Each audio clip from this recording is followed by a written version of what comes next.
छोटा सा सवाल, क्या स्मार्ट सिटी की कॉन्सेप्ट से शहरों की जरूरत पूरी होगी? 58% लोग उम्मीद करते हैं और 42% इत्तेफाक नहीं रखते। ऐसे हालात में भंवर सिंह जी, आपका रुख करूंगा और सीधी सी बात ये समझना चाहूंगा कि लोगों को लगता है कि बुनियादी ज़रूरतें पूरी हो सकती है, तो फिर सबसे पहला काम क्या करना होगा? जैसा विजय वर्गीय जी ने सुझाव दिया कि स्थानीय निकायों को कम से कम अपना रेवेन्यू जनरेशन शुरू कर देना चाहिए। रेवेन्यू जनरेशन तो कर रहे हैं। अभी आप देखो पृथ्वीराज नगर में 1200 रुपए गज के लेकर के वो जो है पट्टे दे रहे हैं। करा कुछ नहीं है वहां पे, एक भाटा नहीं डाला उन्होंने। मैं रहता हूं खुद जिस कॉलोनी में, 1200 रुपए पर गज के हिसाब से पट्टे के पैसे ले लिए, लेकिन विकास के नाम पे एक पत्थर भी नहीं है। तो ये करोड़ों रुपए इकट्ठा कर रहे हो। स्मार्ट सिटी के दायरे में आएगा, पृथ्वीराज नगर हो जाएगा। जयपुर में है ना वो, लेकिन अभी तक कोई काम, पैसा जो वसूल हुआ उसके बाद ना कोई ड्रेनेज सिस्टम है, ना कोई पानी की व्यवस्था है, ना कोई सुरक्षा व्यवस्था है। चोरियां इतनी हो रही है, डकैती जयपुर में इतनी बढ़ रही है। आज स्मार्ट सिटी में आम आदमी चल तो सके रोड के ऊपर, आज जयपुर में कितने एक्सीडेंट हो रहे हैं आप देखिए। ज्योति जी, दो तीन पॉइंट्स की बात करें। ड्रेनेज सिस्टम के साथ साथ आपको लगता है कि पब्लिक ट्रांसपोर्ट और अच्छी सड़कें ये हो जाए तो जयपुर की खासा कुछ जो स्थिति है वो सुधर जाएगी?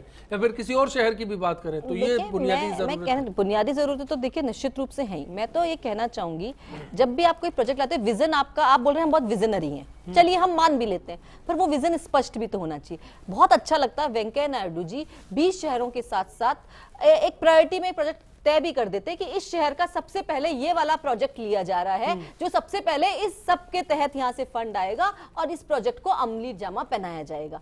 और उसके बाद सेकंड फेज में ये दूसरा प्रोजेक्ट लिया जाएगा, थर्ड फेज में तीसरा प्रोजेक्ट लिया जाएगा, और 3 साल का, क्योंकि आपकी सरकार अभी 3 साल की बाकी, हमारा ये खाका तैयार है, तब तो आपका विजन स्पष्ट रूप से सामने आता। अब जब आपका विजन स्पष्ट रूप से सामने नहीं आया तो फिर निश्चित रूप से जनता के बीच में भी आप देखेंगे यहाँ भी डाउट्स ज्यादा क्लियर होकर के आ रहे हैं कि आपने एक सपना सा तो दिखा रहे हैं, एक खाका तो खींचने की कोशिश कर रहे हैं। आप ये तो कह रहे हैं कि वो रेवेन्यू जनरेट करे स्थानीय निकाय अगर रेवेन्यू ही जनरेट कर लेंगे तो फिर निश्चित रूप से उनके पास जो विकास का काम है वो हो जाएगा। लेकिन ये सब नहीं होता। उनको कैपेसिटी बिल्डिंग करने के लिए सरकारों की मदद की जो आवश्यकता है उसका एक निश्चित पैटर्न तैयार होना चाहिए था कि इस फंड से इनके पास रेगुलर पैसा आएगा। परिणामी जी की बात की थी मनीष पारिक साहब, आपने परिणामी जी वाली स्थिति ले आएंगे क्या आप? जी निश्चित, मैं आपको कह रहा हूँ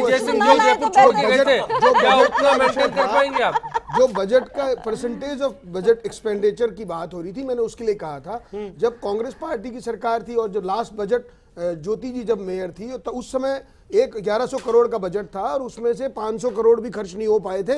वो एक पर्टिकुलर उन्होंने उदाहरण दिया। मैंने उससे पहले इसलिए कहा, उससे पहले वाले बोर्ड में इस बार वाला जो बोर्ड है ना उसमें 20% ही हुआ है। इस बार उसका क्वांटम भी बढ़ गया है। उससे पहले वाले बोर्ड में 70% तक पैसे आए हैं। एक बात मुझे लगता है पूरा आदर्श नगर विधानसभा क्षेत्र में लगे। नहीं, भरोसा करना पड़ेगा। जेएनएनयूआरएम के पैसे तो हवा महल के चारों तरफ और सिटी पैलेस के इलाके में लगे थे। वार्ड नंबर 58 में लगे थे। 13 करोड़ रुपए की सड़क 58 में बनी थी ना, वो आदर्श नगर किसी एक शहर की बात या एक विधानसभा क्षेत्र की बात नहीं है। अश्विनी जी, बात एक और है यहाँ पर। दूसरी बात आती है कि आपका ये जब पूरा सिस्टम जब डेवलप होता है तो वो खाका मूर्त रूप में तब आएगा जब आप करप्शन के अगेंस्ट भी काम करेंगे। आप ना खाऊंगा ना खाने दूंगा बोलते तो है, लेकिन जयपुर की बात करें, बिल्कुल ये बात छूट गई थी। क्या मॉनिटरिंग हो पाएगी करप्शन? क्योंकि सबसे बड़ी बात है जो पैसा आएगा जाएगा, जैसे भी लिया जाएगा, पैसे पर काम हो पाएगा? सवाल इसका जो करप्शन का सबसे बड़ा कारण है कि मैनुअल इंटरवेंशन जहां पे भी होता है वहां पे कुछ ना कुछ समस्या, चाहे टाइम की हो है तो सीईओ को पूरी वो तरह ये से सारी जो स्मार्ट गवर्नेंस की जब बात कर रहे हैं ना स्मार्ट सिटी में, तो उसमें जितने भी लोगों के जो काम हैं, जो डे टू डे वर्किंग है, वो धीरे धीरे आईटी बेस्ड हो जाएंगे। जैसे आज आप रेलवे का टिकट लेते हैं, एलआईसी का प्रीमियम है, बैंक का स्टेटमेंट है, बैंक मनी ट्रांसफर है, ये आपको इसके लिए लाइन में लगने की जरूरत ही नहीं है। ऐसे ही जैसे बिल्डिंग प्लान अप्रूवल है, 20 रुपए का एनओसीज है, ध्यान में रखो, एनओसीज लेनी है आपको, का टिकट प्लेटफॉर्म 20 रुपए हो गए। आपकी कोई हालत अब ये कह रहे पैसा नहीं लेंगे जनता से। आपकी कोई रूटीन समस्या है, आपने मोबाइल ऐप से आपकी चली जाएगी और उस पे तुरंत रिस्पॉन्स होगा। जिस देश में ये देखो ये सपना जो दिखा रहे हैं, मेरे ख्याल से स्मार्ट सिटी को लेकर बातचीत शुरू हुई है, लेकिन ये सपना या फिर ये सपना हकीकत में कब बदलेगा, इसको लेकर इंतजार की प्रक्रिया जारी रखनी चाहिए। सवाल करते रहना, स्मार्ट सिटी जरूर मिलेगी, लेकिन ख्याल इस बात का भी रखना गाँव को स्मार्ट बनाना है, वरना जयपुर की आबादी भी एक दिन बढ़ जाएगी। आज इस चर्चा में इतना ही। चलते चलते दिल्ली के विजय चौक पर आपको ले चलते हैं, जहां बीटिंग द रिट्रीट के साथ आज गणतंत्र दिवस समारोह का समापन हुआ।